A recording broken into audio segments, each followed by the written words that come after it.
Hola a todos, ¿qué tal? Vamos a resolver el primer problema del examen de selectividad de junio de 2023, lo tenéis aquí. Aquí podéis ver la convocatoria, la prueba del examen y si nos vamos al bloque B, nos dice el primer ejercicio, el primer problema, lo siguiente. Una empresa fabricante de productos de cuero presenta la siguiente información patrimonial en euros al cierre del ejercicio. Y nos dan aquí los elementos patrimoniales, concretamente empiezan con bancos e instituciones de crédito, 20.000 euros, banco es de la cuenta del grupo de efectivo, activo corriente, maquinaria, es inmovilizado material, activo no corriente, materias primas, existencias, activo corriente, deudas a corto plazo con entidades de crédito, ya sabéis que es pasivo corriente, reserva legal sería patrimonio neto, proveedores, pasivo corriente, resultado del ejercicio va a la cuenta de patrimonio neto. Si nos venimos para aquí, tenemos la amortización acumulada del inmovilizado material, que es va en el activo, en el inmovilizado material, con signo negativo, hay que tenerlo en cuenta. Productos terminados son existencias, activos corrientes, proveedores del inmovilizado a largo plazo, es pasivo no corriente, construcciones, es inmovilizado material, activo no corriente, capital social, que es patrimonio neto evidentemente, pero que tenemos que calcularlo, clientes, que es una cuenta de deudores comerciales y otras cuentas a cobrar, de activo corriente, y efectos a pagar a largo plazo, que son pasivo no corriente. Bien, el apartado A nos pide que elaboremos el balance de situación conforme al modelo del plan general contable, y el apartado B que obtengamos la cifra de capital social, que como hemos visto anteriormente hay que calcular, y calculemos el fondo de maniobra interpretando el resultado. Bien, pues ya tenéis aquí el ejercicio resuelto, ya tenéis aquí el balance de situación. Como digo, el balance de situación, columna de la izquierda ponemos el activo, patrimonio neto y pasivo en la columna de la derecha. Empezamos por el activo no corriente porque el activo se clasifica o se coloca dentro del balance de situación de menor a mayor exigibilidad, por tanto lo menos exigible, de menor a mayor liquidez, por tanto lo menos líquido es el activo no corriente. Empezamos con el inmovilizado intangible, que no hay nada, inmovilizado material, construcciones de 200.000, maquinaria 40.000, amortización acumulada del inmovilizado material, que eran 11.000 euros restando, y eso nos da un total del grupo del inmovilizado material 229.000 euros. Con inversiones financieras a largo plazo no hay, cero, por tanto el activo no corriente coincide con los 229.000 de las inversiones del inmovilizado material.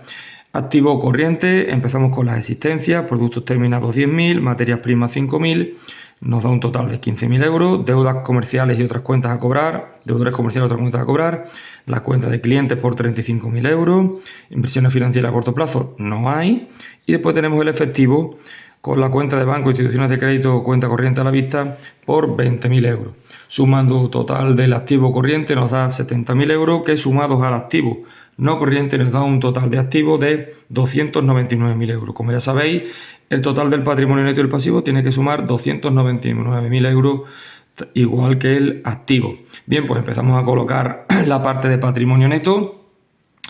Empezamos con la cuenta de capital social, que la tenemos que calcular, ahora veremos cómo. Reserva legal por 2.000 euros, resultado del ejercicio por 50.000 euros. Seguimos con el pasivo no corriente, obligaciones a largo plazo, a más de un año. Proveedores del inmovilizado a largo plazo por 15.000 euros, efectos a pagar a largo plazo 17.000 euros, un total de 32.000 euros. Y finalizamos con el pasivo corriente, con las deudas a corto plazo con entidades de crédito 13.000, proveedores 10.000, un total de 23.000 euros. Si sumamos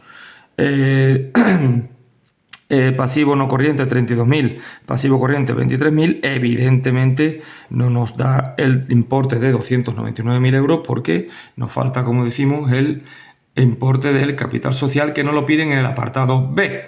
Por tanto, si empezamos a resolver el apartado B, sabemos por la ecuación fundamental del patrimonio que el activo es igual al patrimonio neto y el pasivo. Por tanto, el activo son 299.000 euros, lo ponemos aquí. El patrimonio neto, que es nuestra variable porque no la podemos terminar de calcular porque nos falta el importe del capital social, por tanto lo dejamos ahora mismo como variable o como incógnita. Y después tenemos el pasivo, que está formado por los 32.000 euros del pasivo no corriente más los 23.000 euros del pasivo corriente. Si resolvemos esta ecuación y despejamos el patrimonio neto, nos da que el patrimonio neto son 244.000 euros, importe que nos podemos llevar ya al total del patrimonio neto en el balance de situación. Seguimos operando, el patrimonio neto en nuestro ejercicio es igual al capital social, que lo tenemos que calcular, más la reserva legal, más el resultado del ejercicio. Por tanto, vamos sustituyendo, el patrimonio neto son 244.000 euros, que lo acabamos de calcular anteriormente. Capital social es nuestra variable, nuestra incógnita. Reserva legal son 2.000 euros, como lo teníamos puesto en el balance de situación.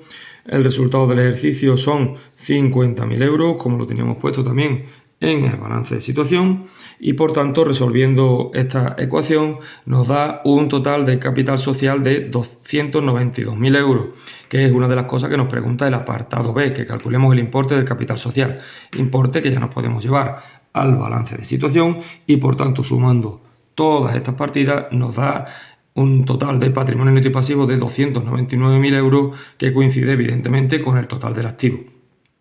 Bien, en el apartado B nos dicen que calculemos también el fondo de maniobra. Ya sabéis que el fondo de maniobra es un indicador del grado de liquidez que tiene la empresa, es decir, nos dice si la empresa puede atender a todas sus obligaciones a corto plazo, su pasivo corriente, con su activo corriente, que es lo más líquido que tiene la empresa. Por tanto, el fondo de maniobra es la diferencia entre el activo no corriente menos el pasivo corriente.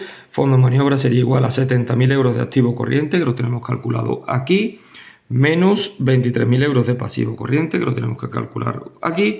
Por diferencia obtenemos que el fondo de maniobra son 47.000 euros. También podríamos haber utilizado la otra formulación para calcular el fondo de maniobra como la suma del patrimonio neto y pasivo no corriente menos el activo no corriente. Así es simplemente cuestión de sustituir los importes que tenemos ya en el balance de situación. Pasivo no corriente 244.000, lo tenemos aquí, más 32.000 euros de pasivo no corriente, que lo tenemos aquí, menos 229.000 de activo no corriente, que lo tenemos aquí, y evidentemente tiene que dar el mismo resultado, 47.000 euros de fondo de maniobra. ¿Qué significa eso que nos dicen que lo interpretemos? Pues un fondo de maniobra positivo, mayor que cero, es igual a una situación de estabilidad financiera normal. Como hemos dicho anteriormente, esta empresa tiene la liquidez suficiente para poder atender a todas sus obligaciones a corto plazo.